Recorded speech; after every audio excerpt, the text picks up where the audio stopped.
You have found the Open Eclectic podcast, where Nate and Josh talk about everything from mobile games to books to pet peeves to cars to toys. Our interests run eclectic and we're open to more. Welcome to the Open Eclectic. Well, hello again, everyone. Josh and I are back. My name is Nate, in case you forgot. Josh and I are back for Season 2, Episode 2 of the Open Eclectic. I know it's been a while. I don't even remember how long it's been. Too long. I had to ask Josh just a minute ago. Excuse me. We've both been kind of sick lately. It's been a heck of a time the last few months. Josh's editing magic will get rid of all that stuff. I had to ask him what our topic was last time, and it was the Rings of Power. Yeah. Great. I enjoyed the first season. It's a great season. Josh apparently has not progressed much further than the first one-ish episodes. But in his defense, a lot of things have been going on. Yep. Been ill. Yep. Other life happenings have been going on. So I'll forgive him there. 2 major holidays. Yes. I moved. I got... I went to actually 3 major holidays. 3? It was at Thanksgiving, at Christmas, New Year's. And New Year's. Oh, goodness. Yeah, 3. 3 major holidays. Yeah. I went to the emergency room because I had influenza A and B and was severely dehydrated. Yikes. In case anybody was curious if they were wanting to try it, I'd recommend not. So were you like barfing, or you don't have to get too detailed here? So was it that kind of was it that kind of ride, or was it just overall awful? I mean, you've been feeling? sick. You've been like real sick, right? Oh yeah. So I've never been so sick that driving was exhausting. So I woke up that morning and I was like, I'm calling into work. I'm not going to mess around with this. I'm just going to go to the doctor now. Like, why should I wait for like a few days until I decide if I'm bad enough to go to the doctor? Right. I'm going to go now. Good call. So I got up, I took the kids to school, and then I sat in the school's parking lot for about 10 to 15 minutes because I was that tired. To recover for your drive to the doctor. From the new house, which is closer than the old one. And then I was like, okay, I can do this. I can get myself to the doctor's office. He's going to give me some stuffs or whatever. Mm-hmm. Maybe get some roids or I don't know. And I had to pit 3 to 4 times and stop for 10 to 15 minutes each time to rest from driving. How far was your drive? Normally 15 to 20 minutes at that time of day. Okay. I mean, was it like across town or something? Like, my doctor's office was at, 14th and Pine Lake. So, okay. All right. Yeah, that would probably take. So I get there and I walk in and I realize they're moving stuff out, and I go up to the counter and I'm like, I need to be seen. And they were like, I'm sorry, we're not seeing patients today because we're moving. Oh, no. And I was like, I totally forgot they were moving. I thought it wasn't for like another couple of days. So I figured maybe they would still have like the Care Now clinic or whatever. So then I had to drive to like 40th and South. Isn't there a Campbell's Nursery over there, or an Earl May? And then close to it, there's like a doctor's office there that they were like, that's where we're sending our Care Now patients. They've agreed to take whatever. And so I went there, and they're, take all my stuffs. And they were like, listen. She was like, you should consider going to the emergency room. Yikes. Because you need some extended monitoring. You really are not doing well. I did hurl in front of the doctor. So yikes. I felt bad, and then I threw up and proved it. And then I was like, no, I'll be fine. Just, I'll be okay. And she was like, no, seriously. Well, okay. Well, we're going to keep you here then for a little bit. Just lay down, and I'm going to come and check on you in 20 minutes and just see how you're doing. By the time she came back, I was like, I think you're right. I think I should go to the emergency room. And so my wife had to come, and she had to get a ride to the doctor's office because I had the car, like the good car, and we didn't want to leave it there. So she had to come and get me. And the doctor there was like, yeah, I won't release you on your own. You have to be in the care of somebody else, or an ambulance has to come and get you. Wow. So yeah, then I went to the emergency room, and they were like, oh yeah, don't have COVID, but you know what you do have? Influenza A and B. So I got IV fluids. I got blood cultures and all kinds of pokes and pricks and whatnot. And so typically a bolus, which is the IV bag, it's supposed to take like 45 minutes to an hour for you to suck it in. It took me 30 minutes, and I had 2 of them. And in hindsight, I was like, maybe I should have pushed for another one. Maybe I should have been like one more, and then I'll go home. I think I need another one. Yeah, I'm fine. I can drive after this. I think you've had enough. My veins haven't exploded yet. So your body was just like, yeah, man. Yeah. And then I was completely sick for the next week. Yikes. Yeah, it was not a good time. That's no good. Yeah, it's coming up. Pretty soon it's gonna be a month. So we're getting close, but like December, I think it was like December 15th or something. It was a Wednesday, and I just kind of started feeling bad like in the afternoon. Like I was fine, work normal, whatever, in the morning, and then throughout the day. And then like in the afternoon, I just started not feeling very good. And then in the evening, so I was like, not feeling too great. Kind of have that kind of just like that general like kind of sinusy discomfort. How your eyes get kind of like, I always like feel like it's got that kind of scratchy, hot feeling. Kind of had that. And I'm like, I don't know. Maybe it's just some like stomach thing that's kind of affecting me overall. And so I'm like, I'll be fine tomorrow. So I get up the next day. I still feel terrible. Try to work. I work remotely, thankfully. So I didn't, I just have to, throw myself downstairs and then I can start working. So I'm like, I should take a COVID test, because I had taken one when I first started feeling sick. I was like, I took one and it was negative. And then I took another one. No, I didn't. Josh, you need to edit this out. I'm just floundering here. COVID brain. Wednesday I started feeling sick. Thursday I was like, okay, I'm going to work. This Thursday I took a test and it was negative. So I felt sick. So I'm like, okay, I worked for like a couple hours and I took the rest of the day off. Just tried to rest and whatever. I'm like, okay, I'll go back to work on Friday. Still feel terrible. Took another COVID test and it was positive. So I'm like, well, I'm done. So I just, sequestered myself downstairs and, I was still testing positive on like Monday after that. Yeah. And it was because you can still test positive well after you're contagious and everything, right? Well, I don't know. That's what they said at one point. I was like reading some of the CDC stuff, and I think it's like, they have like the 5 to 10 day guidelines. I think, I can't remember exactly what it was, but, if you have to go out and you're still like testing positive, you need to wear a mask and all that stuff. Sure. So I was still testing positive. So I'm like, okay, well, I feel okay enough to, I started working again on like Wednesday. So like halfway through the day. So, I mean, it wasn't a fun ride. I don't think it was as bad as yours. I think yours was way worse. Your flu. Yeah. So I've had COVID twice, and then I had flu A and B at the same time.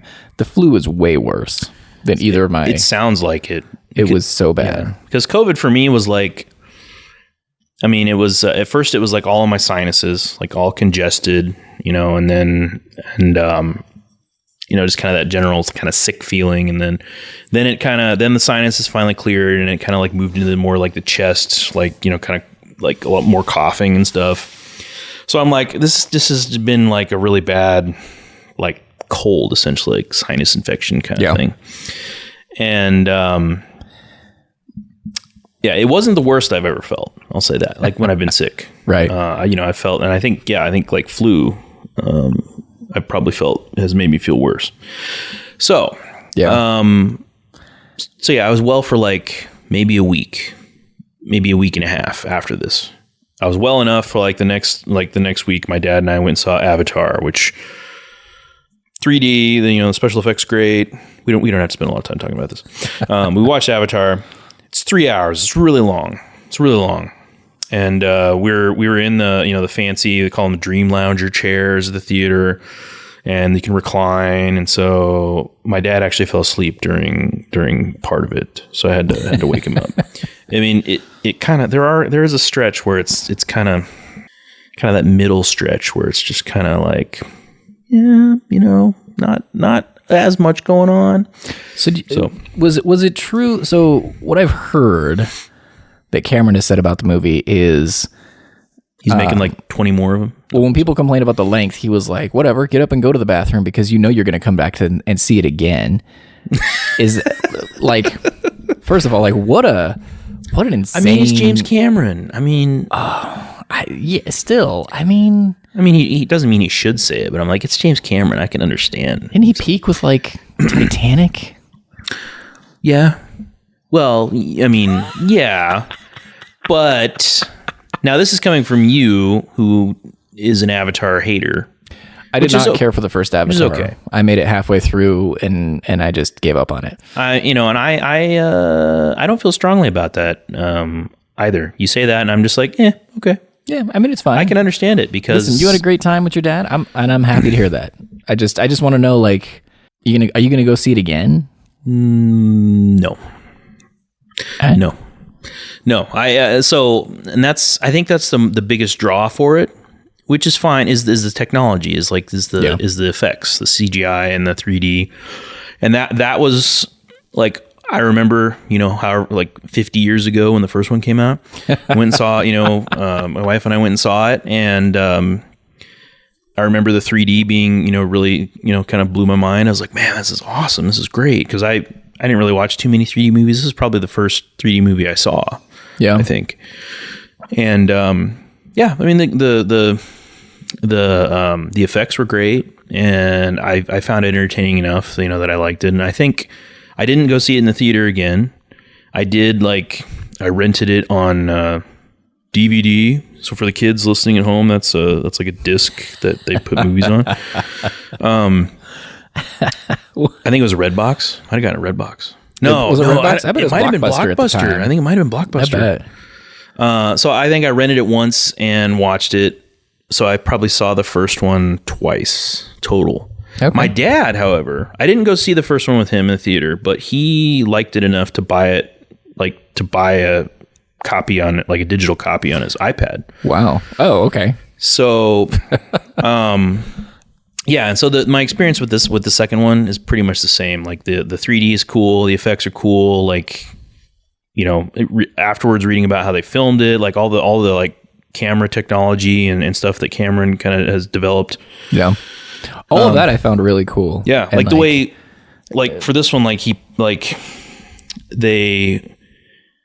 had the camera on them, like the mocap, whatever, the face tracking stuff. They had it on them, and they had the actors in the water, like doing all that. So, I mean, that's like crazy. Yeah. That's crazy cool. And it looks, looks good. So, but I'm not going to go see it again. Yeah. I mean, it's too stinking long. It's 3 hours. And you were saying before, like, thankfully I didn't have to go to the bathroom, but I mean, I wouldn't have felt too bad about getting up and going to the bathroom because there is a part in the middle where it's just, like I said, not a lot going on. I mean, yeah, pacing is always tricky because you do need some of those downtimes, but if it stretches on for too long, especially for a movie that's like that, I think I feel like it was at least an hour of downtime. Well, I don't want to call it like downtime, but it's like I guess maybe it is downtime. I mean, because there's like at the beginning, there's quite a bit of action at the beginning, right? Yeah, and then they just have this like just kind of lull in the middle where they're establishing other parts of the movie and the story. And then at the end, of course, there's that rising action. And so it's very intense there at the end or 3/4 of the way through and then to the end or whatever. I think sometimes I think some movies can do that sort of thing really well. I'm struggling to think of one where it gets like quiet in the middle and it's good. With enough time, I probably could come up with it. But I find that, it's usually better to build, right? And since we're fresh off the holiday season, and of course we watched Home Alone, as is our tradition. Excellent. We didn't get to Home Alone 2 this year, but again, we were sick and moving and stuff. So yeah, it's okay. You got one of them in. Yeah. But like when you think about Home Alone, right, you think about all the traps and I don't know if you call them pranks or whatever, but that takes up very little of the movie. Right. That's like a 20-minute sequence, maybe. But it's all jammed together. But like you said, like I feel like where you're going, they like build up to it really well. They do.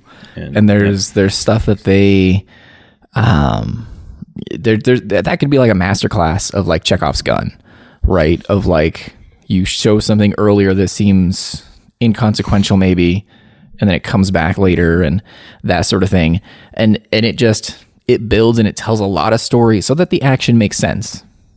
Right.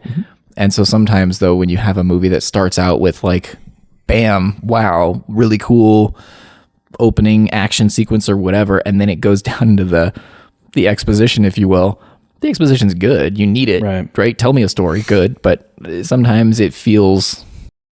I think with the first one, I remember watching first Avatar, like, I don't think I was necessarily bothered by the length of it. I'm pretty sure this one's longer. This new one. Huh.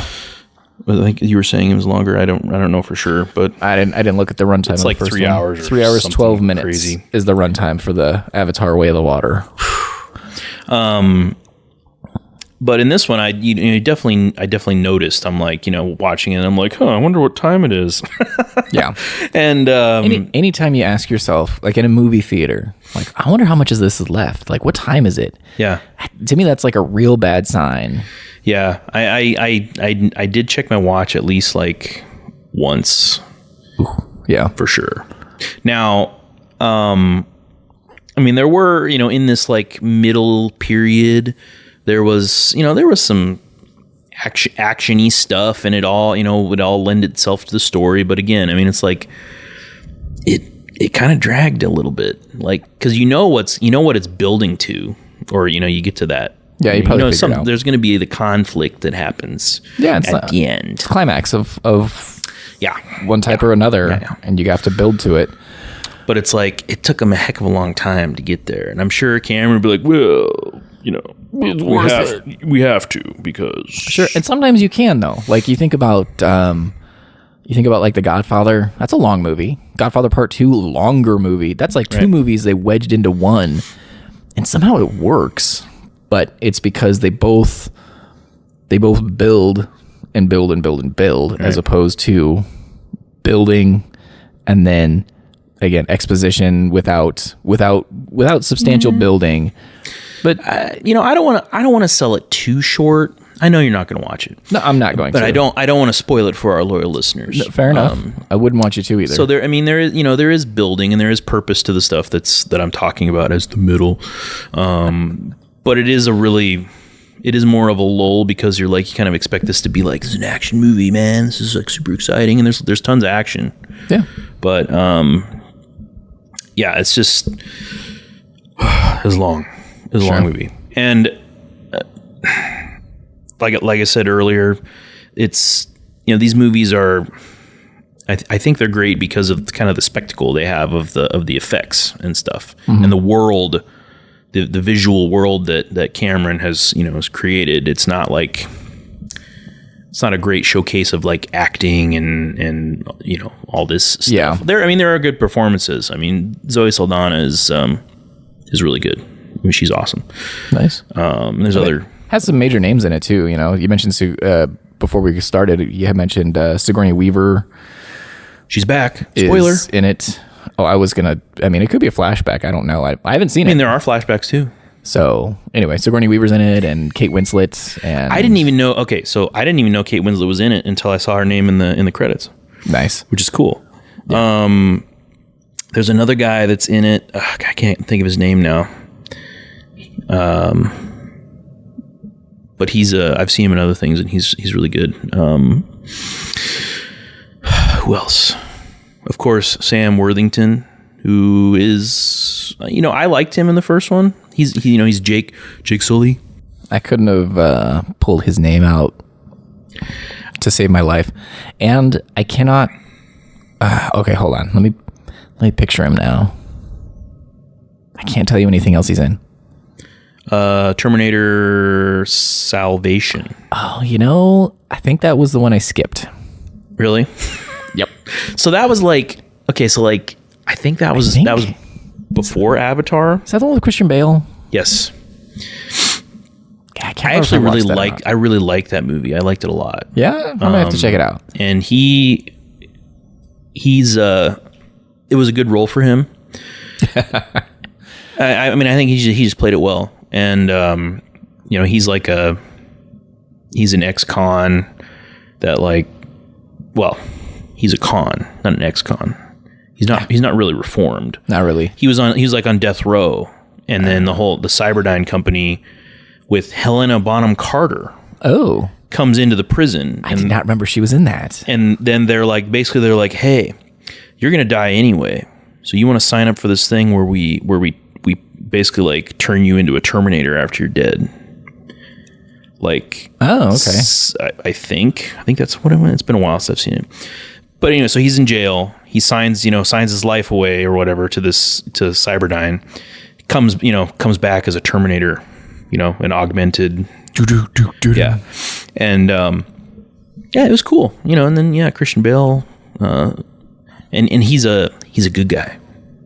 He's a good guy, Terminator. Sometimes, okay, cool. So, yeah, so there's although I didn't see the newest one either. Oh, no, I haven't seen like Genesis or whatever it's called. I haven't seen that. With the whole crew's back together, except for the original John Connor. Is that the one that has Daenerys in it? No, that was the show. Wait, what? Right? Wasn't that the show? There was like a TV show that was about Sarah Connor and Emilia Clarke. Okay. Oh yeah. Daenerys from Game of Thrones. Wait, Sarah she Connor. was in the TV show? I thought so. I thought it was somebody. I thought that was man. I thought so. I could be wrong. Maybe I skipped a bunch of these. Well, because you're right though, because Linda Hamilton is back in that Genesis. Yeah. No, it's not Genesis. Dark Fate is the one that Linda Hamilton was in. Genesis is in 2015, and this one has Emilia Clarke in it as Sarah Connor. Okay. So yes, Genesis came before, and then Dark Fate is the one that had, like you said, that brings the whole crew back together. Terminator Salvation is the one with Christian Bale and Sam Worthington. Did it bring Edward Furlong back? Gosh, I don't know. If it did, I really want to see it now. If it did, yeah. I kind of don't think so, but I'm not seeing him in the credits here on the old IMDb's. Well, but it does have Mackenzie Davis, who I really like. Yeah, she was in a show called *Halt and Catch Fire* on AMC. Didn't see that one. That was about basically it's about like the rise of like personal computers. It's like a company that.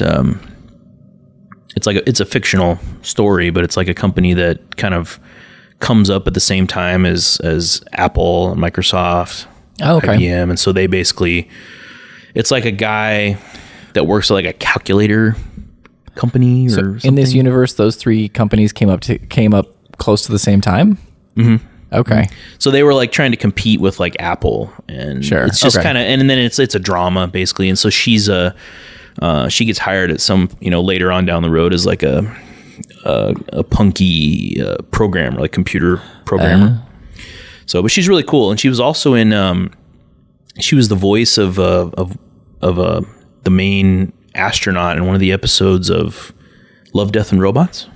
I hear interesting things about that. I just have not gotten around to it. So when I had COVID, I watched all 3 seasons of that on Netflix because each episode is like 10 minutes. Oh, wow. And it's like, is it anthology? Yeah. So where it's like a different story in each, like a Black Mirror or a, like. Each thing is its own story. You don't necessarily have to watch all of them or watch them in a right. You can watch them in any order because they're really, they're all separate. I don't know if I used the right terminology for that. But yeah, she was really cool in that. So I like her. I couldn't find my glasses when I had the flu, and it was too much work to come all the way downstairs to watch something. So I would, and I couldn't put my contacts in because I keep falling asleep. And so like I try and watch some Brooklyn Nine-Nine, and I'd be like squinting trying to see it, but then since I'm squinting, your eyes are almost closed, and then I'd pass out. And Nice. so I watched the same episode, quote, watch the same episode like 4 times. Okay, see if I can make it a little further. All right, whoa, I didn't mean to fall asleep, Jake. Sorry. Yeah. Anyway. That's become my like go-to comfort show almost. Brooklyn Nine-Nine. Yeah, it's just something. I haven't finished it yet. There's just something about it that's like, I don't know. I really need to pick that show up because it's kind of I've never watched it. And straightforward, but funny without making the police work aspect of the show stupid, right? Mm-hmm. They do actual cases and they solve crimes. So and they stuff. actually treat that like. So it's like they do it well. I think so. It's like a real fine line between disrespecting the police and making like a comedy about cops. So like I think it's a really good. I like it a lot. It ain't for everybody. Did you see what was that movie with Mark Wahlberg and Will Ferrell? Wait, the other guys. Yes. Did you see that? I did actually, yeah. Wait, I can't remember. Are you a Will Ferrell hater? I am. You are a Will Ferrell hater. Did you like that movie? I think I'm on record on this show as saying that I might be willing to sacrifice Will Ferrell to bring back like Robin Williams. I don't know, or something like I said something really, really like harsh about it. I vaguely remember all those years ago. I feel a little harsh, bro. It was very harsh. A little harsh, bro. And I stand by it though. We all, love Robin Williams, but I don't feel like we can just sacrifice Will Ferrell. You don't think so? I feel like there's other more deserving candidates that could be sacrificed. As far as celebrity actors, it's celebrity / actor / comedian. My thought on him is more like this, and like a serious note. I can't think of a movie where Will Ferrell couldn't easily be replaced by someone else and have the movie still be good. So have everything else exactly the same. Okay. Yeah, it would change some of the tones of the movies because I've seen some of his movies. Right. Like I've seen Anchorman, Blades of Glory, which doesn't count as a Will Ferrell movie. That's a John Heder movie, right? Wait. So are you saying you enjoyed Blades of Glory? I did enjoy Blades of Glory. Did you enjoy Will Ferrell's character? But Will Ferrell's character could have been played by almost anybody. Okay. Who would you suggest? I put the actors' names in a hat. It's the body of a god. Right? There's so many. There's so many. It'd be funny. Conan O'Brien would have done fine. Conan's awesome. So is he? I've never seen him in an acting role, right? So I've only seen him on the show, and I know he was a writer for The Simpsons and some of the what is considered like the best seasons. Has he been in a movie? I'm sure. So I don't know. James Corden would have been fine in that role. No. And I don't particularly care for James Corden. No. I disagree. That's fine. Gordon Ramsay would have been fine in that role. That would have been funny. Yeah. A couple of years ago, we watched some of the new Rocky and Bullwinkle show. Okay. And there's an episode where Gordon Ramsay is on as himself. Right. So it's a cartoon and it's Rocky and Bullwinkle. So there's zany, wacky stuff that happens. And Bullwinkle's trying to get on to cook his like grandmother's family recipe on this cooking show and win something. And Gordon's, of course, the host. And so they're like, and with one of the harshest chefs in the world judging you, Gordon Ramsay. And so he comes out on the stage and he points at a random guy in the audience. He goes, "You be better now." And the guy like suddenly is jacked. And he's like, "Yes, sir." He's like, "Yes, chef." Boom. And he's like, "Yeah. All right, now let's get down to business." It's like I'll have to find that clip. It is the best cameo of anything. That's great. But yeah, I just don't care for Will Ferrell. I think he's easily replaceable by I think all of his roles, everything that I've seen him in, he could easily be replaced by Ryan Reynolds. But Ryan Reynolds is great. So no, he isn't. Wait, what? You don't personally, you don't like Ryan Reynolds? Personally, I'm going to say this like I know him. Personally, Ryan and I are good friends. Like when I see him in interviews, I like him a lot. But like, let's not pretend like he's a fantastic actor. He is. He's kind of one note, like comedic. In every movie, he's a version of Deadpool. Yeah. In every movie. right? He's some version of Deadpool, and to the point that he's played Deadpool twice. So I think he's playing him again. No. Let me be more clear. He's played Deadpool in the continuity movies of Deadpool 1 and 2, but he also played Deadpool in a Wolverine movie, and it was taken very poorly by fans because they ruined the character. That was awful. The whole movie was bad, though. So that's one of those movies where I was like, it was fine. Back to back. I enjoyed it. Back to back. When Wolverine and his brother, when they're like, let's fight back to back. Back to back. That was so cheesy. Absolutely. And dumb. It's a comic book movie. Dumb. You're also talking to the guy who I still think some of the best comic book movies are like The Rocketeer and The Shadow. I haven't seen either of those. I own The Rocketeer on disc if you'd like to borrow it. I remember when The Rocketeer came out. And I remember when I was a kid, because it came out in the 90s? Yeah, and I want to say like 92-ish. Yeah, I remember like when it 91. came out, and I kept I'd see I don't know, like the movie cover at the video store or something, or it's like commercial on TV, and I'm like, wow, that seems really cool, but I never actually saw it. Yeah, it was fun. So it's a good time. Check it out. It was a Shadow. I mean, I think they're great. Anyway, so but okay, I enjoyed it. Ryan Reynolds, I think him and Will are at least the same caliber. So I kind of agree with you. They could be, you could swap them out. I think Ryan's a better actor. I think Will Ferrell is an annoying actor because... But that's like kind of his thing. Exactly. And I just find that annoying. He's done some serious roles though. I will tell you this. I've always wanted to see Stranger Than Fiction. I've just never got around to it because I really want to see if he can do a serious role. Because it's kind of like the Adam Sandler thing, right?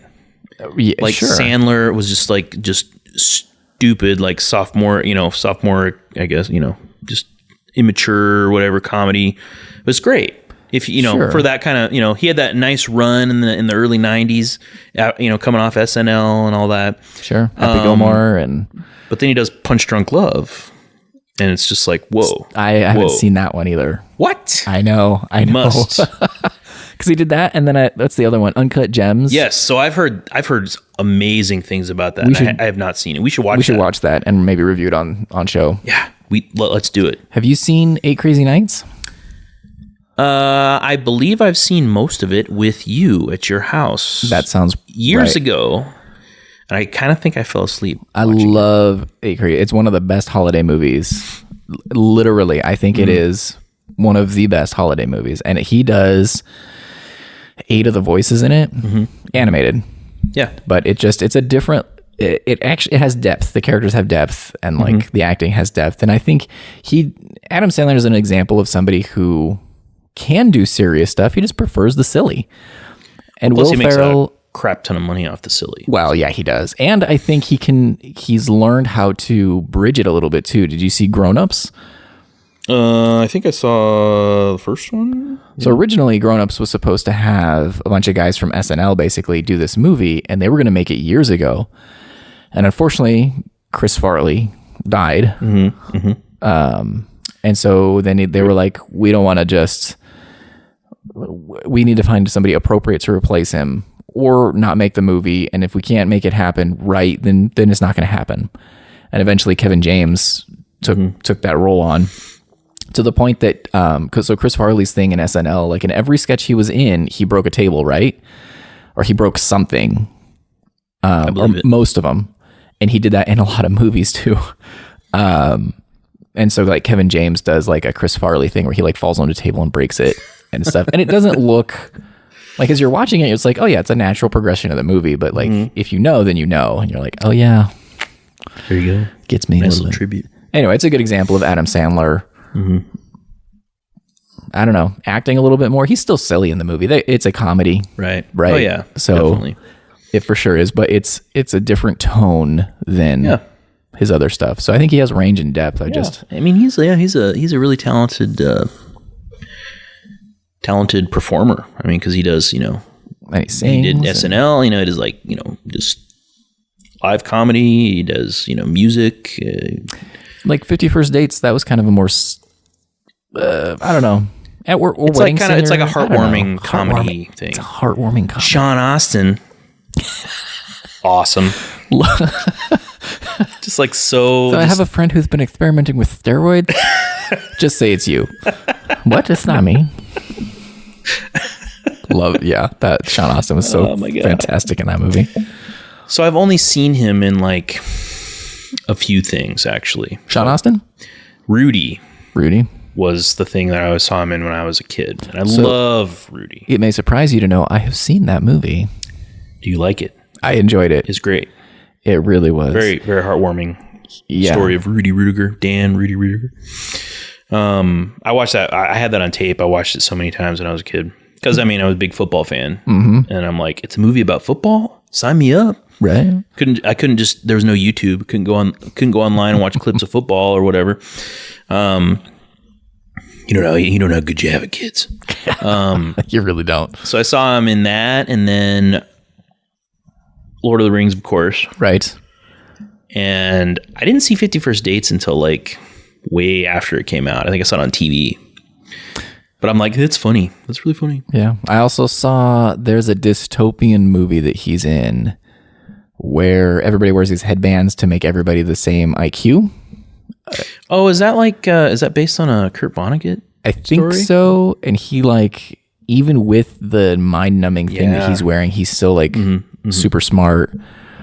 And he tries to like wake people up and stuff to like get him to take the basically kind of like to encourage people to leave the Matrix kind of a thing. Yeah. Anyway, that was really good. Also really sad. But I've seen him in a couple of things. Not a lot though. Stranger Things. Bob. That's true. He is in Stranger Things. I have not seen him in Stranger Things, but I have only seen the first season. I want to say, gosh, it's either the second or third season, I think, that he's in. Yeah. But anyway, yeah. So I'm sure he's been in a lot more. Yeah, he does stuff. But those are the ones that I remember. Where were we? What were we talking about? Will Ferrell. We're talking about Will Ferrell. Yeah. Going back, I do agree. We need to put a pin in it, write it in pen. We're gonna watch Uncut Gems and we're gonna review it because I've really wanted to see it. I have too. I remember seeing the ads for it and thinking that looks amazing, and then I just, it's one of those things. Being an adult, it was a Netflix movie, though, right? Was it really? I think so. Maybe. I don't know. There's so many Netflix movies now. They're like Netflix in theaters for like a week, but it's on Netflix. Right. Like, cool. Yeah. Gosh. So, speaking of goals, soccer. I think we were remiss. I did watch a little of that, actually. I watched some of that too. Yeah. Watched the final. Croatia went real far. And I was surprised. I was like, I'm ready for Croatia. And they're like, well, they probably won't do. And then they did. They went real far. So like semifinal good for them. Far. Did you watch the final? I don't remember if I did or not. We kind of watched random games on demand. I mean, they do have a lot of games. They have a lot of games. The final was wild though. It was crazy because you got Messi on Argentina, hunting for, I believe, his first World Cup, and France with Mbappe. Yeah, and it was quite the game. It was exciting. Nice. I think we did watch some of that because it was like Argentina was up like 2-0, then France comes back, they're tied, then it goes to extra time. They're still tied. Then it goes to shootout. And Argentina wins. So soccer is a sport that I actually do enjoy watching. But I can definitely see why people don't like it. I enjoy it. I mean, I enjoy it too. I still can't get over like the drama. Like if you touch another player and they just like they fall down, like the whole just spend a season, the next Women's World Cup season. Watch that. Because that's a whole other game. Like really? It's almost not the same sport. Those women are tough. They are tough. And we were watching it and this woman had like blood all over her face because she got cut, her forehead got cut. And they were like, you need to come and get stitched. She's like, no, I'm gonna keep playing. Thank you very much. It's fine. It's fine. Don't worry about it. It's fine. And so like, it's a different, completely different mindset. I mean, when is the You know when the next Because World Cup is every 4 years, and then I think the Women's World Cup is every 2 because it's also every 4, and so it's you have a like World Cup every 2 years. Yeah, right. Yeah. Basically. I mean, I'm not saying that the men aren't tough, but I'm like, the way that they act, just trying to get those fouls called or the yellow cards, I'm just like, oh my God. I'm like, dude. Yep. He barely touched you. Or what's great is when they show it back in slow mo and you're like, he didn't touch you at all. And you're on the ground crying. There are so there's some like that, but then there are some that there's like, they are actual like pretty serious collisions. And I'm just like, okay, but I'm like, can you tone down the drama just a little bit?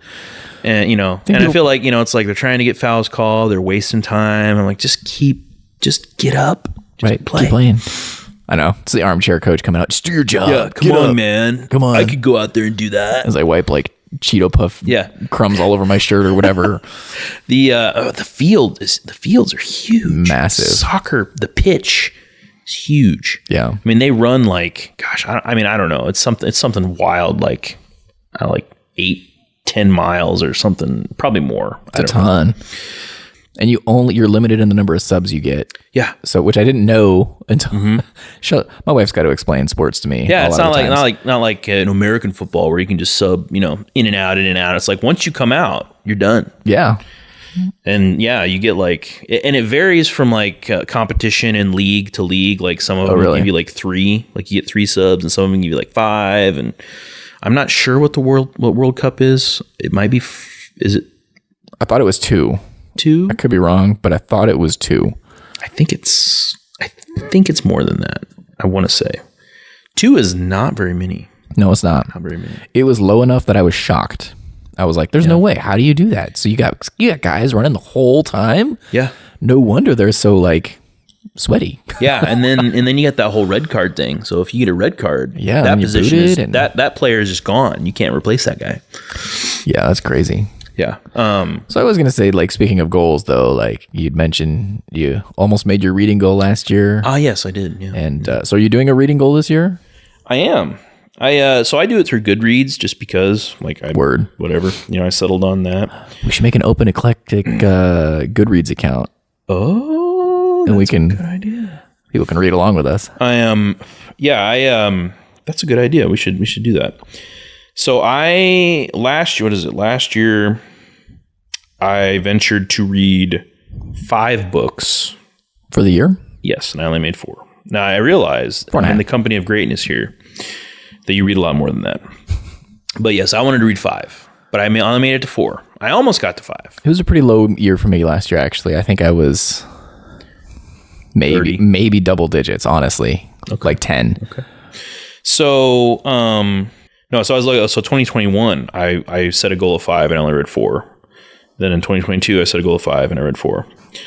Now, 2020, I had set a goal of 15 and I only hit 5. So that was just bad. So I'm like, 5 must be my number. But apparently I couldn't even hit that. So this year I'm trying to get 8. I said 8. Okay. So, but like I said earlier, when we were talking off mic or before we started recording, I didn't quite finish my 5th book, but I did finish it, a couple days ago. So it gives me a head start on the 2023. 12. That's how many you read? 12? Yeah. Several of them were rereads. Like I reread The Hobbit last year, which I haven't read, and I don't think I've read it since I was in like grade school. Okay. It's been a long time. And then that's basically like reading it for the first time. Yeah, it's been a while. It's been that long. There's a lot of stuff I remembered and whatnot. There's a couple other books I read again. And so you count rereads as one of your books. Yeah. So so like this year, and I didn't set a reading goal last year at all. I was just like, I'm not going to worry about it. I have other stuff I'm working on. Sure.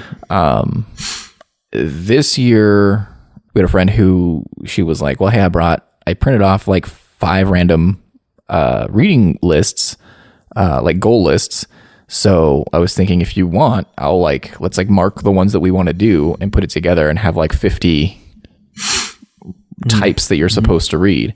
And I was like, huh, okay. It's been a while since I've had like a really high reading goal of like 50 books in the year. She was like, well, I have a rule that I can count one book for up to 3 things to check off the list. She was like, that's her thing. And I was like, that's fine. That makes sense to me. Like if you have, I don't know, read a dystopian book and read a book with a strong female lead, Hunger Games. Oh, okay. I got you. Yeah. Or read the first book in a series, and Hunger Games checks off 3. So you can only count it for 3 of the options. Yeah. Like that's her rule. Usually when I do one of those lists, I try and do one. I try and do all of them as their own book. Oh, so you identify each book has to fit one of these, and it can't take multiple. But I might do like a multi-count thing this year. I've never done something like that. I was thinking my goal Kind of like a would treasure be- hunt kind of thing, almost. Yeah. I was thinking I might do, since I was unpacking too, as I was shelving some books, I was like, oh yeah, I forgot I had this book. Oh yeah, I forgot I had this book. And I was like, I should read more like from my own bookshelf this year. Yeah. And so that's kind of a guideline for me. I'm going to try, I think I'm going to shoot for like 25 this year. Okay. And when I do a big number though, I also count audiobooks. Oh. So like if I listen to a book, and I can't listen to books as aggressively now that I work on the phones a lot, as much as I used to, and my commute is real short. So when you're listening to books like 5 minutes at a time, it takes a while. Yeah. Yeah. So yeah, I think I'm going to go for, we'll see. I'm going to shoot for 25, may turn into more. And then, I'm going to try and read more from the books that I own already. There you go. But we'll see. I should do that too, because I've got a crap ton of books that I have not read. Yeah. So I want to go back to the reading. So the reading challenge. So the rule apparent. So I always thought like it felt like cheating to me to count a reread as one of the books. Oh, really? Okay. But I'm looking in like the description of the Goodreads, like their reading challenge thing. They're like, you can count a book if you reread a book. I'm like, well, if they say you can count it, maybe I'll count it if I do read something again. The point is like to read. Yeah, I mean, you're reading, and it's set like your own goals. It's like, it's not like you're just spinning your tires, spinning your wheels, by rereading a book. I mean, it's like you pick up new things. I mean, and I've noticed that in books that I reread. I pick up new things when you read it for the subsequent time, second, third, fourth, whatever. So if I do reread something, I will count it. I think you should. I also like the idea of starting an open eclectic Goodreads account, or that could be fun. If not an account, or like a list or something. Like people could suggest books that we could read. That'd be a good way for people to suggest books we could read, and then we read them and then we talk about them on the show. Yeah. I like that idea.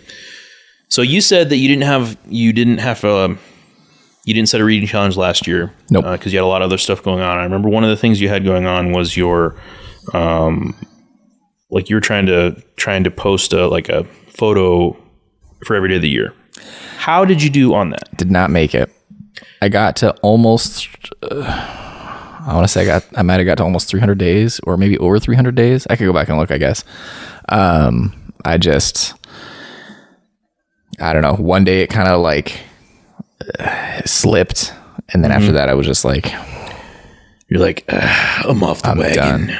Kind of. Yeah. I was going real strong. Let's see.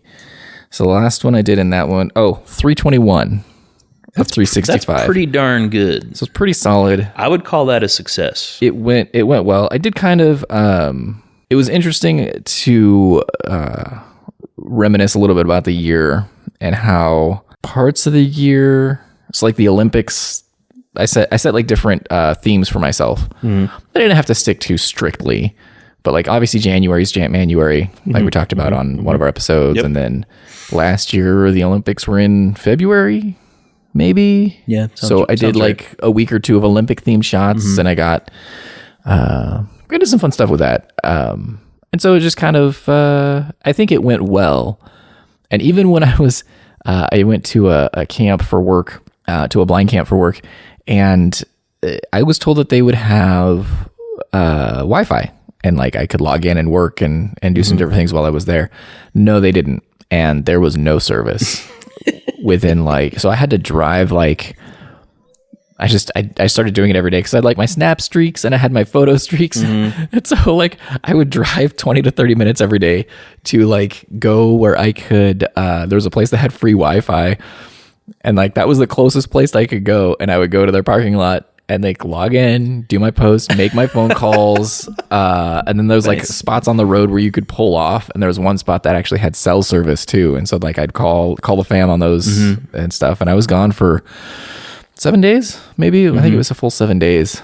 Yeah, so that was an adventure. So I even kept stuff going during that. I don't even know what happened. Something happened, and then I was like, oh, I missed it. Should I make it up? Like, how do I want to do it? And then something else happened, and it just. So I'm starting again.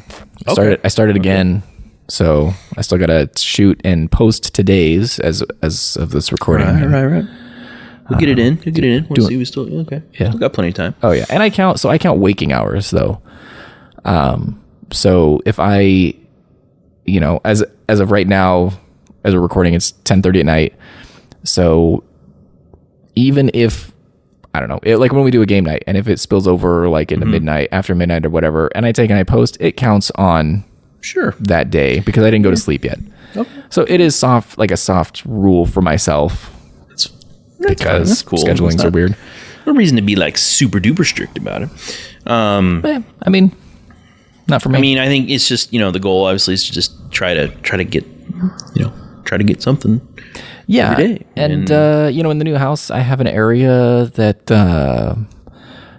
I haven't finished cleaning it off yet.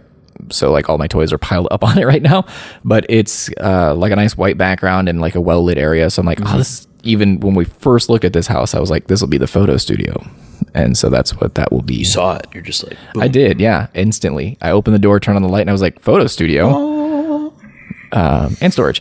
So yeah, I got like a ring light thing for Christmas that's got some colors and stuff. So I'm excited to get that set up. Hopefully this weekend. We'll see. You've made it when you have a ring light. Congratulations. Is that what that means? For real. Congratulations on the new house, new abode. Yeah, thank you. Moving in. I helped a little bit. Yes, you did. Did you have any other? So do you just? I mean, I don't really do like New Year's resolutions. Like say it's same me, same stuff. And I just, if there's stuff I want to work on and it's a convenient time. So like it's a convenient time to start a photo a day challenge in January, because I know that every January I do January. Right. So that's like a good way to jumpstart it. Yeah. And January is so casual too. Like some people, when they do photo a days, it's like they're doing art, like full-fledged art and like fantastic photos every day. And I'm like, but don't you need a break? And you just need like some like quick, dirty shots? I don't know. And it's only going on the gram. So, January is like a really good time because it's Ant-Man. Right. And if you have an Ant-Man action figure, technically it's a 1-to-1 scale. So you can do all kinds of fun stuff that's a little more lenient in my mind. Cool. So it's a good way to start the year, I think. Yeah, I don't really... like reading challenges like we talked about. Yeah. It's a good time. I guess that would probably be the closest thing to New Year's resolution goals for me, I guess, would be the reading challenge. I never really go too much into the, setting myself up for failure. Yeah. Well, and actually, I had been, my wife and I did join a gym a couple months ago. Okay. And I've been going like 3 times a week.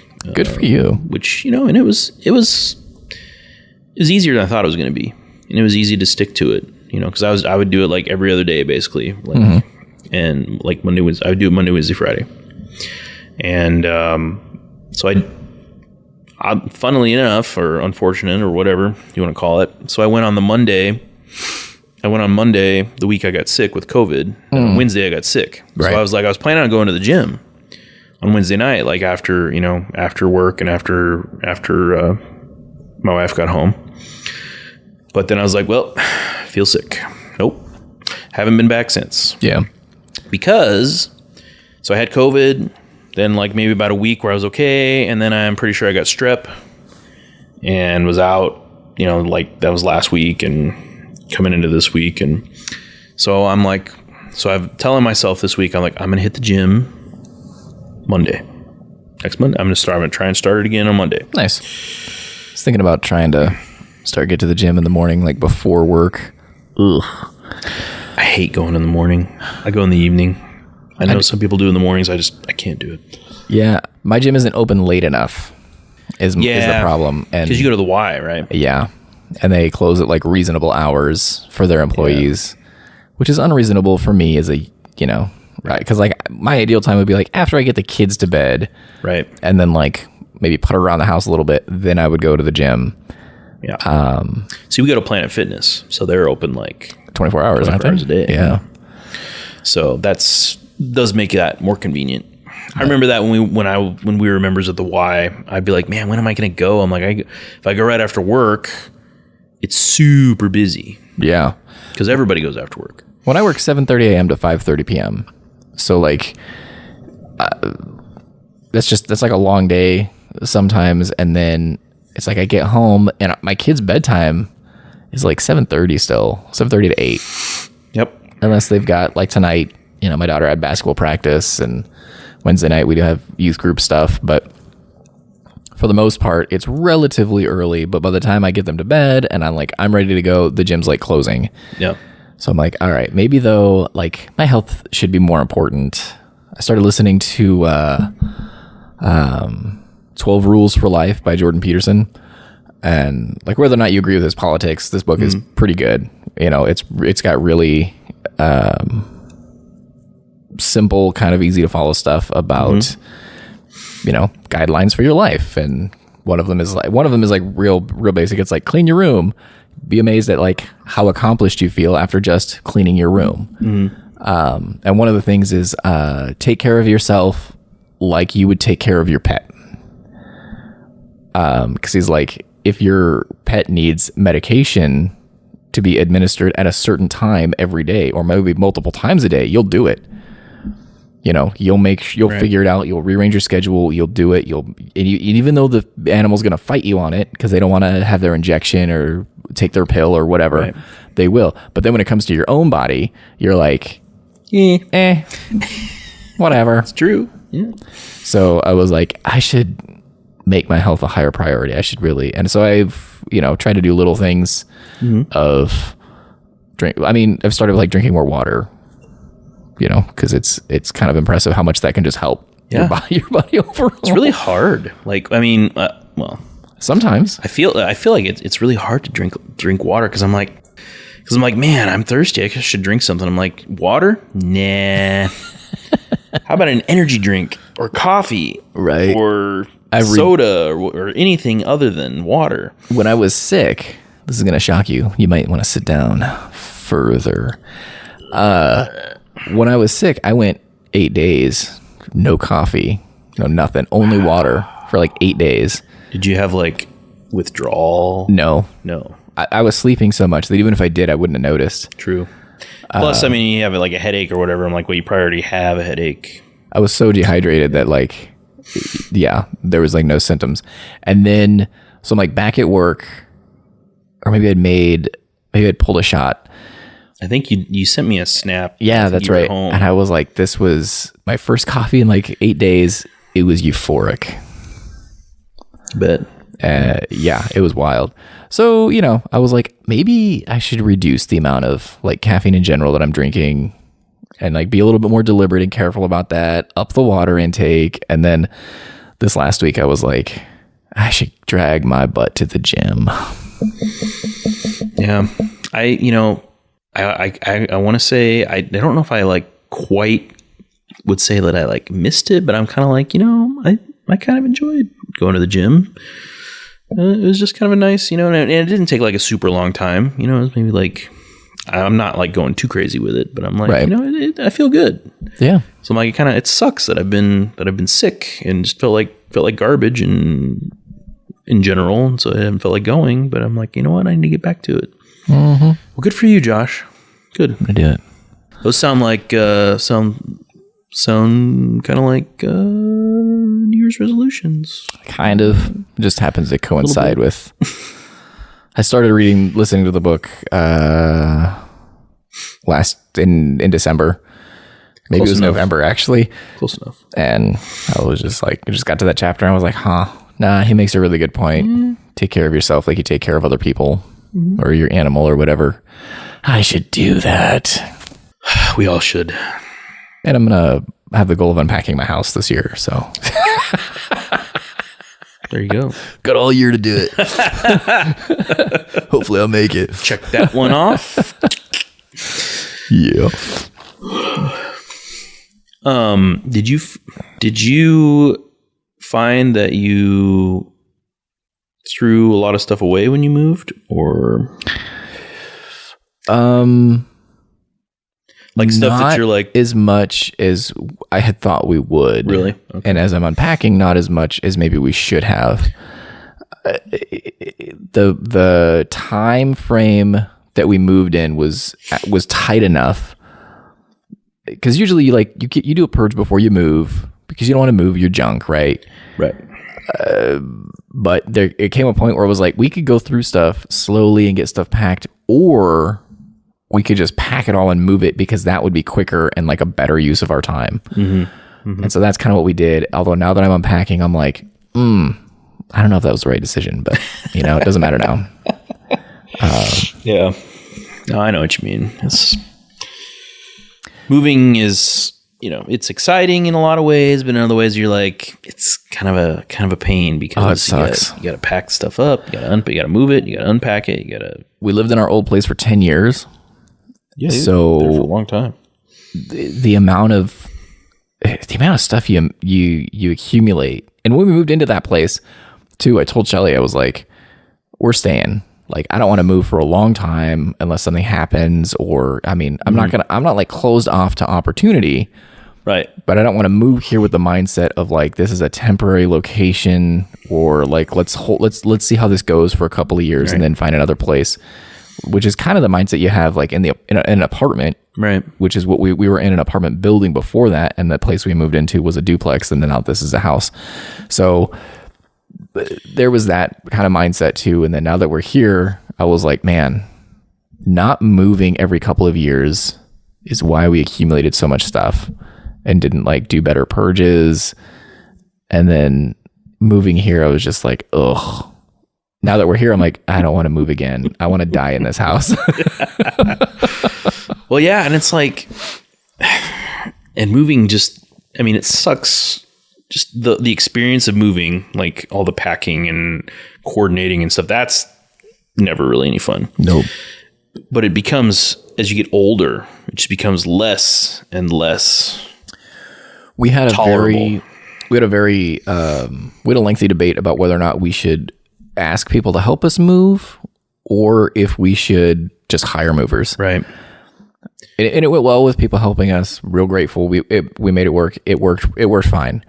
But like, I am at the age, I hate to admit it, but like we're at the age now where like slipping a disc for a couple slices of pizza is just not worth it. Right. Right. So if I move again, I was like, all the stuff goes, or we hire movers, or both. I don't know. Yeah. I don't. I think that's a pretty common realization. And people get older, like, you know what?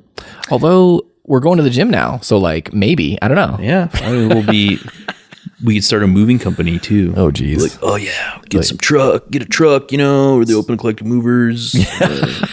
That would be hilarious. Hey, we're the Open-Eclectic. We move, help people move, and we have a podcast. That's right. And a reading challenge. Show us your receipt for your Ko-Fi and you get a discount. Yeah.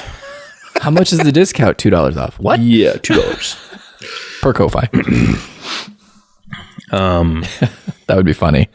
So I did think about it like years ago, before we both worked at the call center. Even I had that in my head. I was like, maybe I should like start a little moving company and just like hire a friend and like buy a truck, and that'll just be, maybe I should do that. And like, on the one hand, then I'd be moving all the time, right? Yes. But I'd probably be in a lot better shape. Also true. And I'd be really good at it. It's not your stuff. And it's not my stuff. So I don't have to feel bad about like, I don't know. I feel bad for having all my friends move all this crap, but Yeah, hey, you're moving crap for other people. Somebody else's crap, money. and I got paid for it, so it doesn't matter. Yeah. Just, try not to break it. So you have to, dip into that, whatever insurance or whatever to pay for that. But, try to keep that money that you get paid. I don't know, man. I don't know if I could do that. Yeah. But like you said, you would be in better shape. So maybe it wouldn't be as big of a deal. And it's just, just be manual labor, just driving a truck. Just in a way, it's like really satisfying though, because you don't pack up and you don't unpack. You're taking boxes from A to B and furniture. Yep. Furniture is always the chore, always. But it's, you come, you do it, you're done, you leave. So it's kind of immediate gratification for a job completed. So, because you probably put the furniture in the general places they wanted or place that. But, the boxes and stuff, you probably, put them in the rooms, but you don't have to unpack the boxes. No. So, yeah, that's the difficult part of it is, having to go through each box and unpack all that stuff, where you'd be like, you know what? We're just not going to unpack it. Yeah, we're missing a box of kitchenware still, and it's apparently not labeled correctly. Oh. That's the hazard of getting secondhand boxes, is some boxes that were in the kitchen that were marked kitchen were not kitchen stuff, and apparently there's a box somewhere that's not marked kitchen that is marked something else. Because I was like, man, I'm missing the potato masher and a measuring cup. So not it's stuff you could figure out how to do without, right? And I'm just like, I wonder what else is in there, because I can't think of anything else that I'm missing, but there's got to be something. So is it is it going to be in the garage or something? Or? Probably. Man. Yeah, don't move again, Nate. Just stay where you're at and die there. Well, Wanda is all for that. I'm not a big fan of moving, but she is on a whole nother level, does not like it.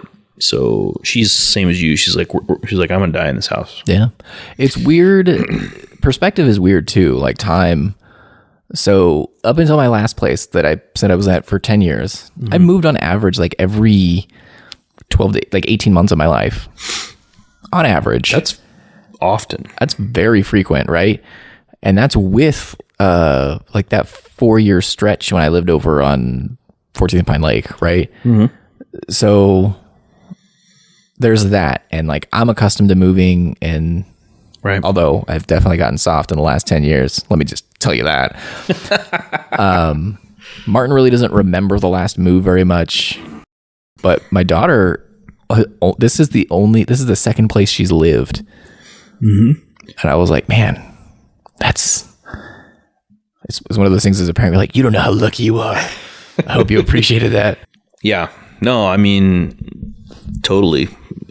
I didn't move that often when I was a kid, but I moved a few times when I was a kid. It wasn't at 12 to 18 months, which that had to be probably kind of traumatic, as a kid, I suppose you get used to it, but still it's like, oh man, we got to move again. It's, kind of sucks. And that counts when we live with my grandparents for a year. Mm-hmm, mm-hmm. And then we lived with them again for 6 months, and just as we were in between places, because we moved to Nebraska and stayed with them for a while, and then we moved. Actually lived in Oregon. I did not know that. For a very brief time during my third grade year, maybe. I don't know. Oregon, huh? Yeah. It was fine. Or no, not Oregon, Washington. I'm sorry. Oh, Washington. Washington State. We lived there for and that's one of the really short places too. It was 4 months, and then we moved back to Nebraska. Wait, so you moved from Nebraska to Washington? Completely.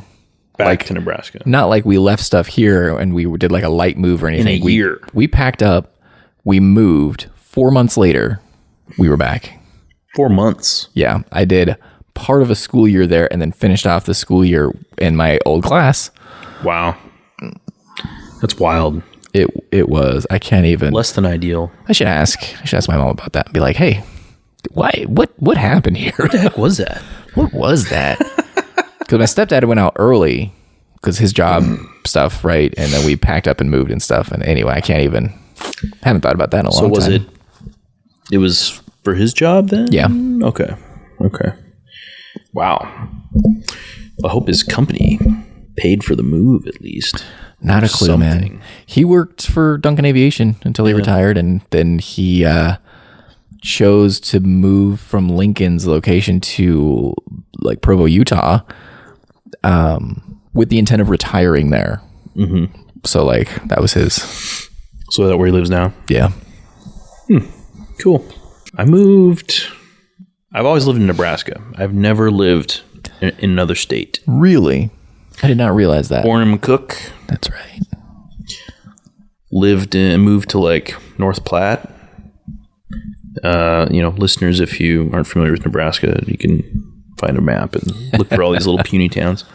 Is North Platte okay? Is North Platte small enough that they measure stuff in counties, or not quite that small?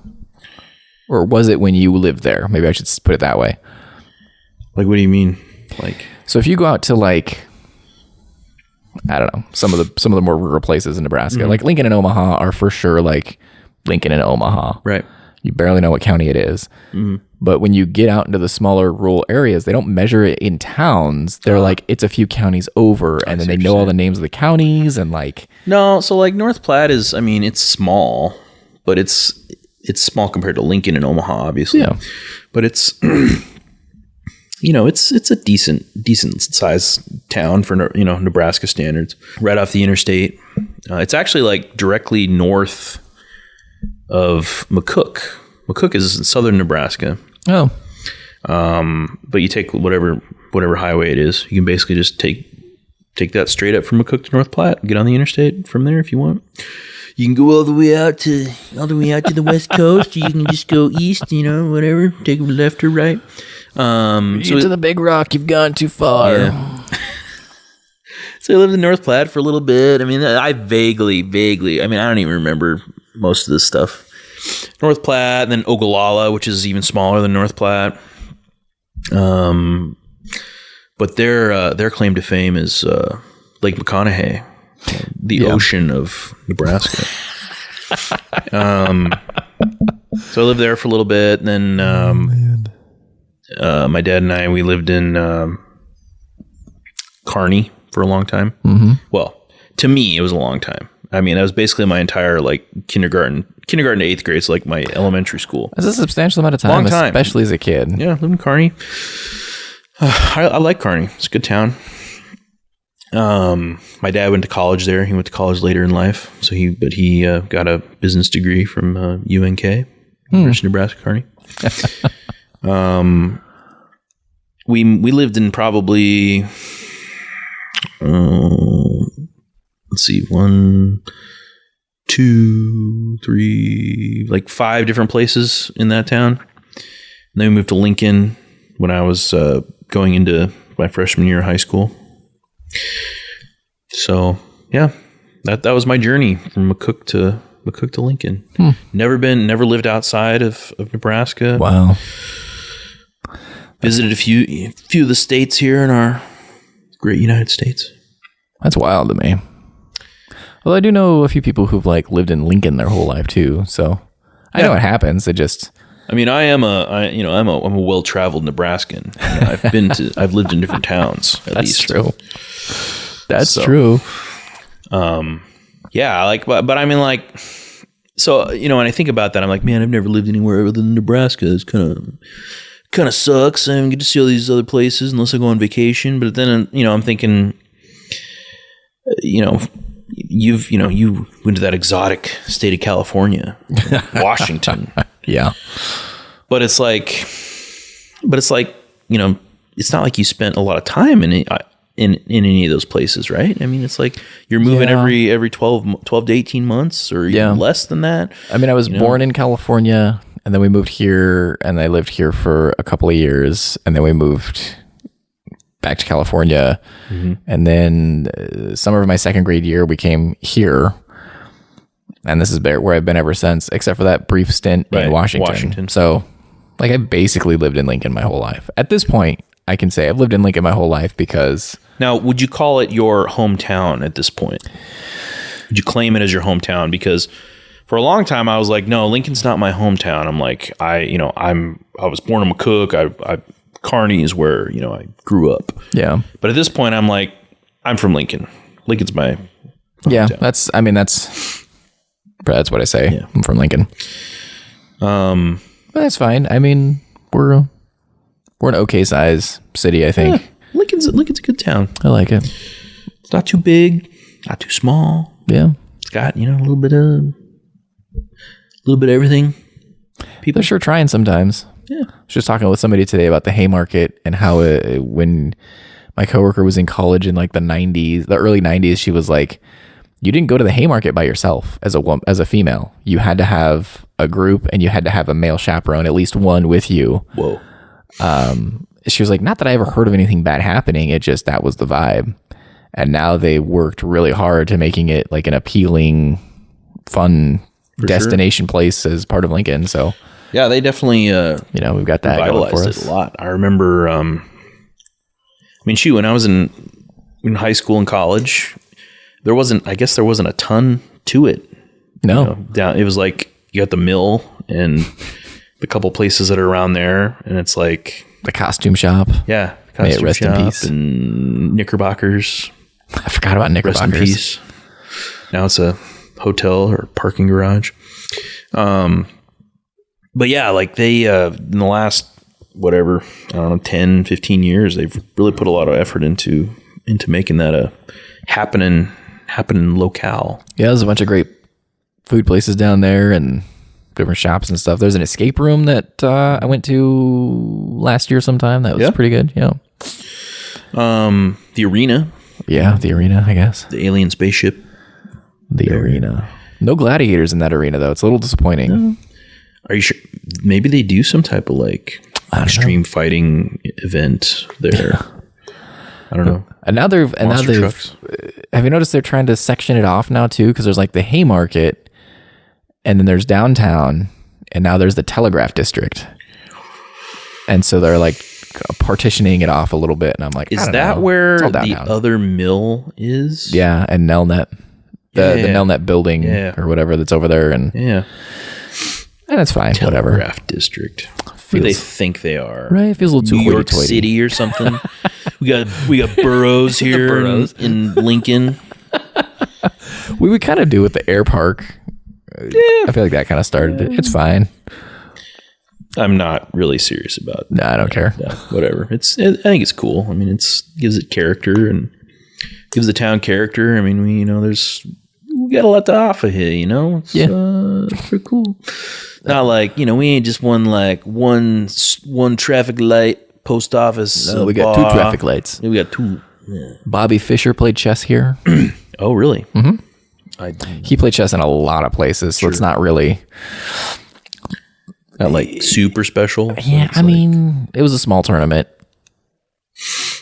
Still. But that was cool when I found that out. Cool. I remember I was going to say something about, you were talking about Ant-Man earlier. Yeah.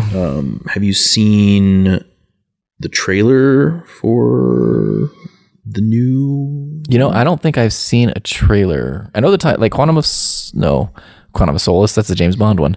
Quantum Realm. Yeah. Ant-Man and the Quantum of Solace. What? Yeah. Wait, James Bond in the Quantum Realm. Ant-Man. Did you see... That would be cool. Yeah. So that was another one of the trailers that was on Avatar. Was the Ant-Man? Also Guardians of the Galaxy. Those are both... I've made it... So Martin and I made it through Shang-Chi for where we're at in the Marvel movies. So I'm trying to remember where I was. Finished the major ones, I guess. And I know that we'll need to... Oh, no, and we watched the new Thor movie, Love and Thunder. Okay. which I was immediately excited for when everybody was like, it's terrible. And I was like, great, because I think the ones that everybody likes are kind of terrible. So maybe this will work out for me. Nice. I was half right. Yeah. It's fun. I mean, you got to the return of Natalie Portman. Right? True. You got to... What I told somebody recently, they were like, oh yeah, we're going to watch that one. I'm not looking forward to it. And I was like, just remember that the other movies as they happen are movies that happen as they happen, right? This one is told with a narrator. And so you're hearing this story from that person's perspective. Okay. Kind of like keep that in mind. And honestly, it makes the movie better. I just think they didn't do a very good job of illustrating that in the storytelling, but it was fine. A lot of stupid stuff, but fine. Christian Bale did a great job. Yeah, he was a bad guy. Yeah, gore. Okay. But yeah, very excited for the new Ant-Man movie. Need to watch the Doctor Strange movie too.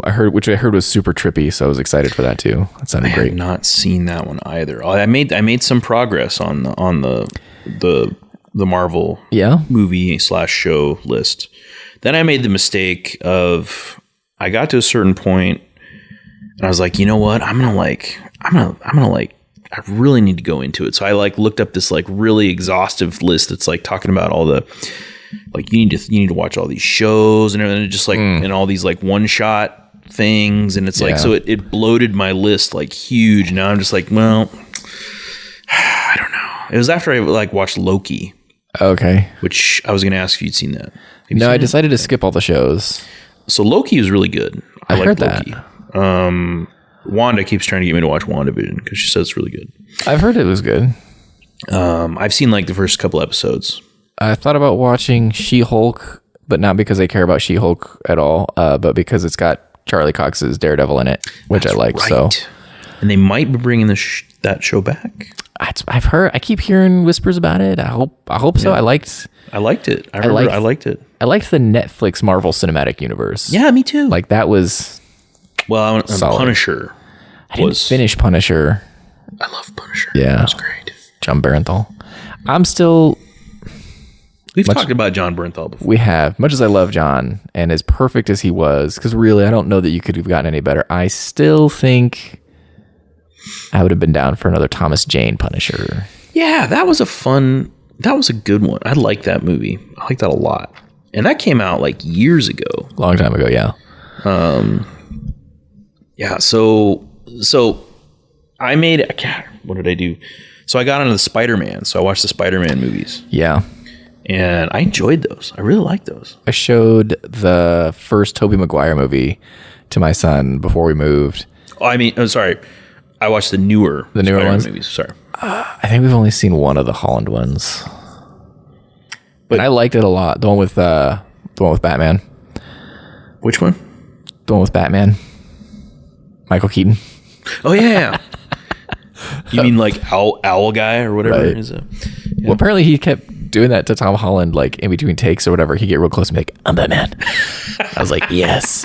And so over his Christmas break, we watched the first Michael Keaton Batman movie. Yes. And as I was watching that, I was like, I forgot how awesome this is, because I haven't watched that. You want to get nuts?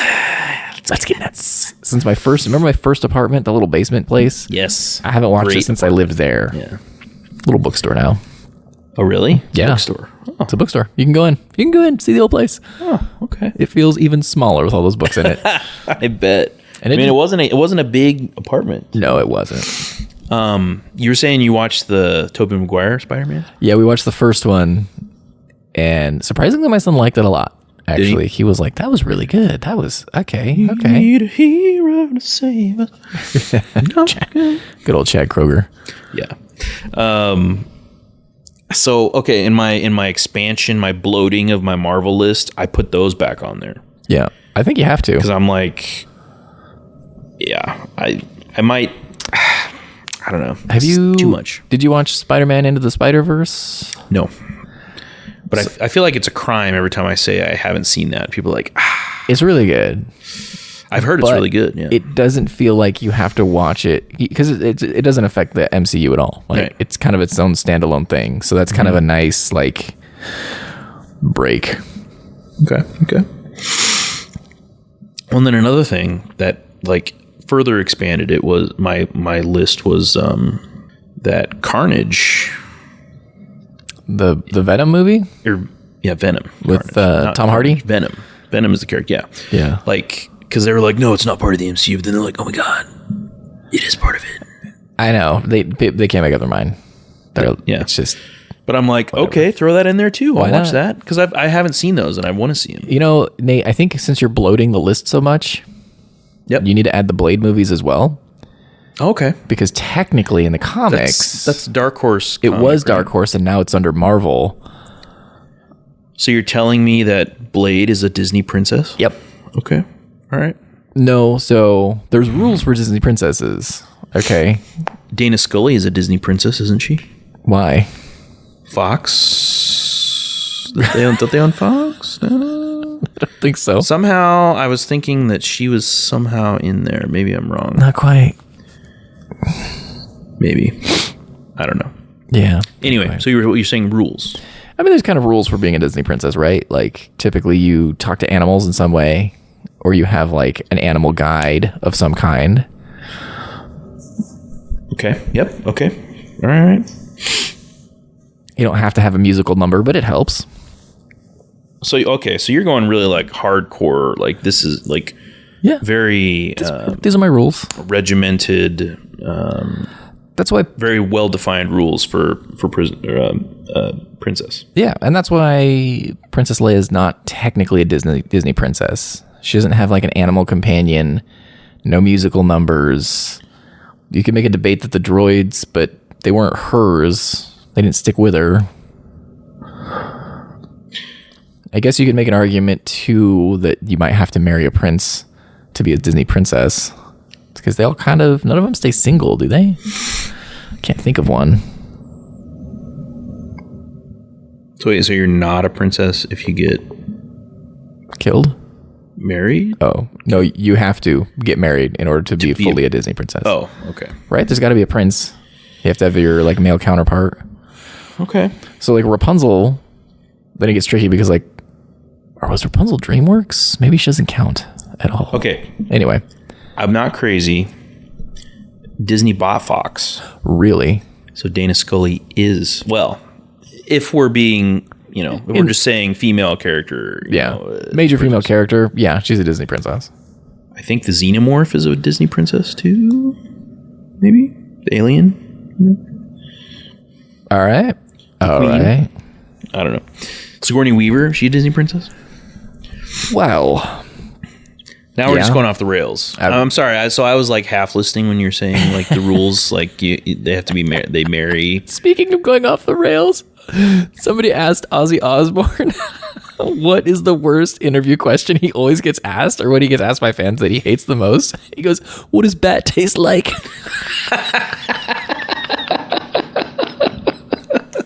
I was like, yeah, that would get real annoying. I mean, he did bite the head off a bat, so... Listen, when you do weird stuff, people are going to ask you weird stuff. He's on drugs, right? I guess. Yeah. Drugs are hell of a drug. What does bat meat taste like? What's bat meat taste like? Ozzy. Treasure. He's a treasure. Yeah. Something. He's something. He's something, all right. Oh, man. Okay, well, I'll throw Blade into the...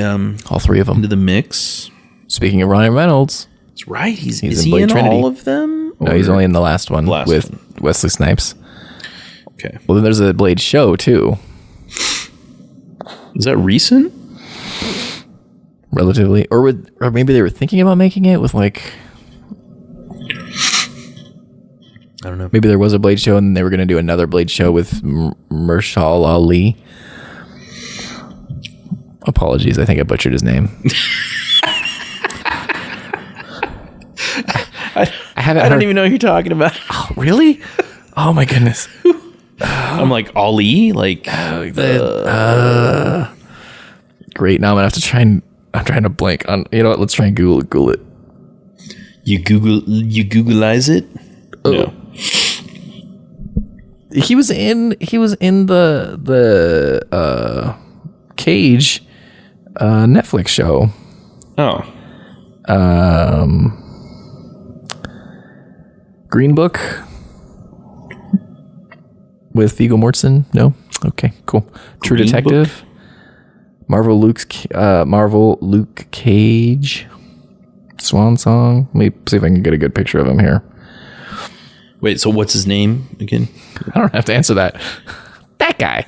Oh, yeah. Yeah. I remember him from, I remember seeing him in House of Cards. Yes, briefly. Yeah. Mahershala Ali. Or it could be Mahershala Ali. I'm not sure. I haven't. Okay. I know who you're talking about now. I haven't heard him say his name himself, so I don't feel too bad, but also it's probably my fault. You're thinking he was going to be the main character? Or he was going to be Blade? No, he... or was he Blade? Again, I think it's still coming.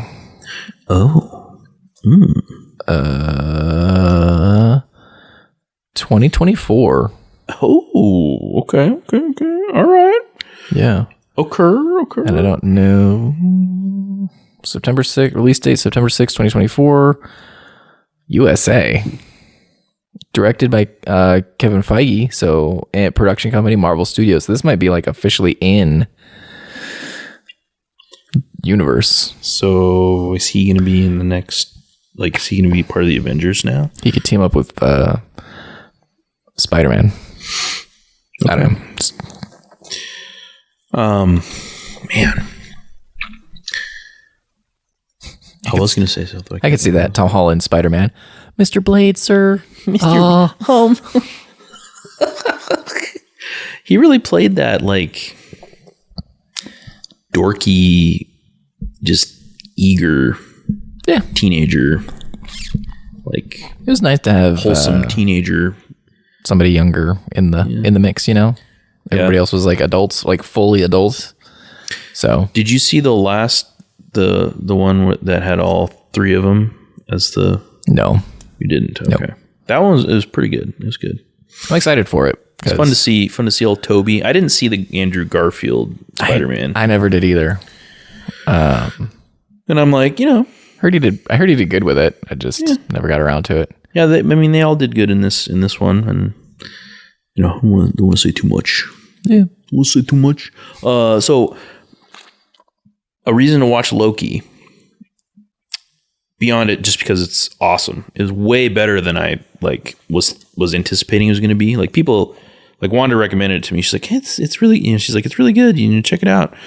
And I'm like, yeah, okay, whatever, fine. So I'm like going through my list. I'm like, well, it says I should watch Loki. I'm like, fine, I'll watch Loki. But I was like, it sucked me in. Like, it was amazing. There's definitely some like snippets I've seen that did of the Marvel shows. It seems the most compelling to me. Yeah, I mean, it's the characters are great, and the setting is amazing. The music is great. I would say one reason to watch it is other than all those other reasons that I just said. For one of the characters in it that you come upon, that you may see in another movie that is coming up. Bum bum bum. Bum, bum, bum. Now, I don't know if I would think that this person is playing the same character, since it's like in universe and it's the same actor, but I'm like, maybe not. I don't know. But said Owen Wilson. Wow. Wow.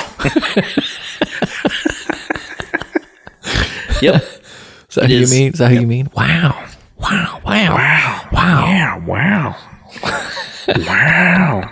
I'm sorry, Owen. I'm doing a bad Ka-chow. Chicka. Wow. Ka-chow. Wow. Lightning McQueen in Ant-Man. Ka-chow. Oh man, Ant-Man could drive like a Hot Wheels sized Lightning McQueen. That would be funny. That would be awesome. That'd be amazing. Yeah. So good. So next steps, or next things to look forward to. So you mentioned a coffee kind of taste comparo. Yeah. That I really like the idea of, because caffeine coffee, Oh, yeah. energy drinks. I'm down. It's good. So yeah, we're gonna do another taste off as requested, and because Wait, who requested that? Open Eclectic super fan Alexa. Right? She was like, remember that. She was like, yeah, you guys should do more of. That's not a really good Alexa impression. You guys do. No, that's not. She doesn't sound like that at all. She doesn't sound like that at all. As She's our been on friends the know. show. She's been on the show. You know what she sounds like. I know just what she can't sounds do. Sorry. Kind of. She's like, you guys should do more taste testing. Oh, it's even worse. It's getting worse every time I do it. I gotta stop. She gonna kill me. Yeah.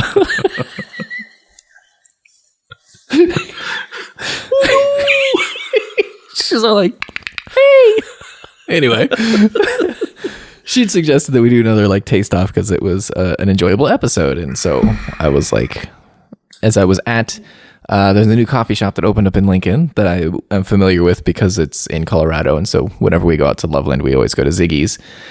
Where is that here? It's at 70th and Pine Lake. Okay, because you wrote that in your snap, and I'm like, I don't know what that is, but Yeah. okay. So it's a coffee place, and they have we like them a lot. They're cheaper, I think, than the other places, but they also offer more sizes too, which is great. They offer like a 24 ounce. They offer a larger size than the other places, but they also offer stuff in kid sizes, so you can scale that real down if you want. So I could get my son a shot of espresso. If you want it, I guess. That's always an option everywhere. Just straight shots. True. So I was thinking we should like do a comparison of like their standard kind of medium roast or whatever. Maybe compare their cold brew and then pick a drink. I said caramel macchiato, but I'd be down for something else too if there's a. Okay.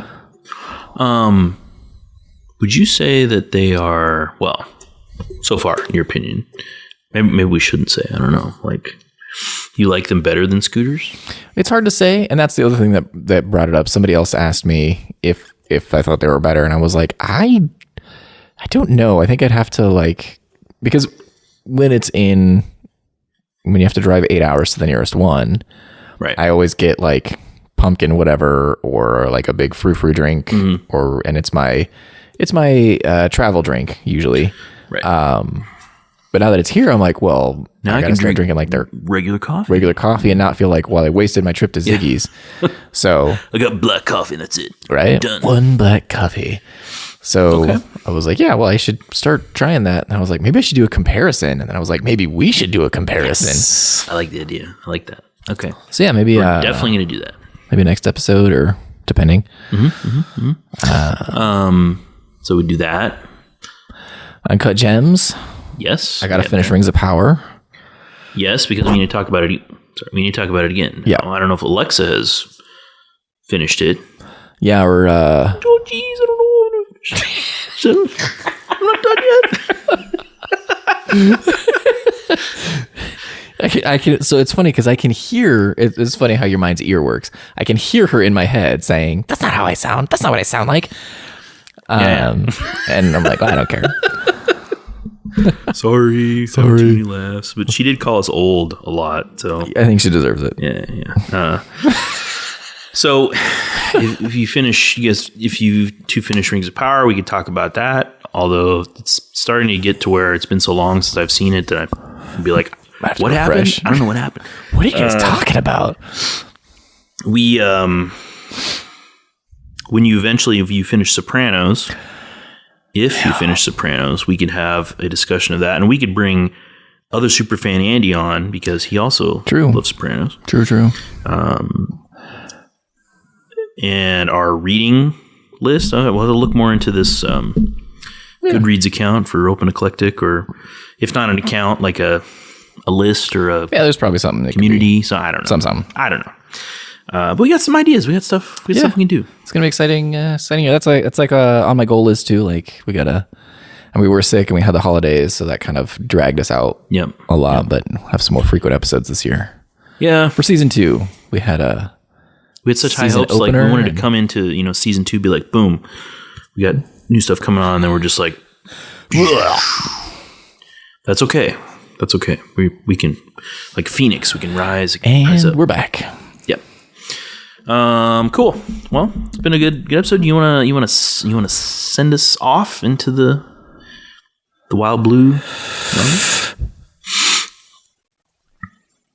Josh, you send us. Okay, bye. See you later. Bye.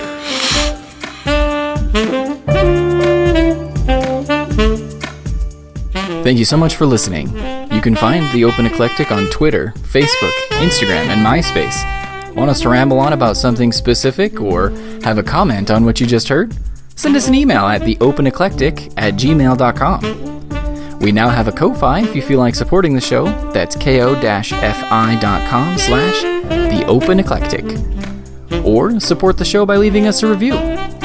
Thanks. We hope you'll join us again next time on The Open Eclectic.